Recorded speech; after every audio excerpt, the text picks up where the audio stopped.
we had to be. So I think we have to, in thinking about these people coming from the right with these outrageous claims of killing grandma and so forth, we have to recognize the danger, because you can have what is a small minority of crazy people drive a national agenda and do great harm. But we have to stop, at least on the national level, giving them the respect accorded a majority, treating them as half and the bigger half of a public conversation. Because nationally, these people, and maybe here as well, I don't know, but nationally, these people are a small minority and deserve to be treated as such. Here, we can talk about it. It may be different, but I want to give you a couple of encouraging statistics nationally, because the same media outlets that constantly portray us as a bunch of medieval yahoos, if you look at their own polling, the American public is far more progressive, generous, sophisticated, informed than you would ever imagine from reading newspapers or watching television. 67% want public works projects for jobs. 73% corporations don't pay enough taxes. 76% we need tax cuts for lower and middle income people. 80% raise the minimum wage. 70% put habeas corpus back for everyone in Guantanamo, in Afghanistan. 58% a court must have a warrant to listen to a telephone call. 68% a president should not act alone to fight terrorism without checks by courts and Congress.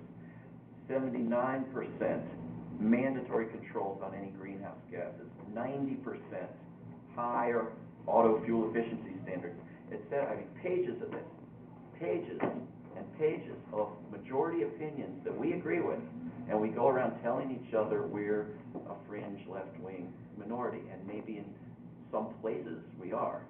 Nationally, we are not. We just are far outside the mainstream among our so-called representatives in Washington. I also saw, how many of you saw these polls done yesterday for Constitution Day, including a poll of Oklahoma City students? I happened to see an article that had the Oklahoma City students poll at the top, and knew I was coming here today, and I looked at these statistics, and you know, who was the first president, what are the 50 states, etc. What is the supreme law of the land? You know, you get 20-something% get it right. And most of these questions, you have 20-something% of students getting it right. And this would be for adults across the country, too. I'm not picking on kids in Oklahoma City. Funded by the local Heritage Foundation offshoot called OCPA. The survey? Yes. It figures. Vouchers, you know, charter schools. Because we need them. Yes, to use that as an attack on public schools, as a celebration of the Constitution, that is disgusting. But even in the brief report I saw on this poll, you saw as much ignorance in the questions that were asked as in the failure to get the answers right. Right? The question that I saw the best result for was, can you name the two parties? You had 43%, I think, could name the two parties. Right? What's the problem with that question as a question for Constitution Day? Well, there should be a bazillion parties, not two. No, No, that's wrong answer. I mean, that maybe there should, but that's not the answer I'm looking for. Is that the Constitution does not use the word parties or say one thing remotely about parties, and was written by people who didn't want parties. Right? So it's a measure of the extent to which parties have come to completely dominate Washington, that you go around on Constitution Day asking students to name the two parties. We now have a situation, of course, in which Congress members' loyalty is not to Congress as an institution, it's to their party.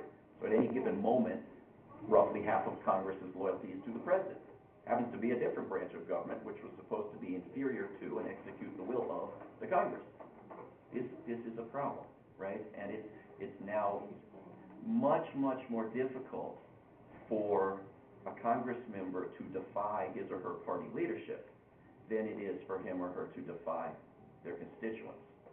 Much, much more difficult. And a lot of that is because of money, but there are lots of other favors and threats and bribes and negotiating tactics that make it very hard to defy party leadership. So, we think, God, if we could just have party discipline like the Republicans have, we could at least pass some halfway health care reform, right?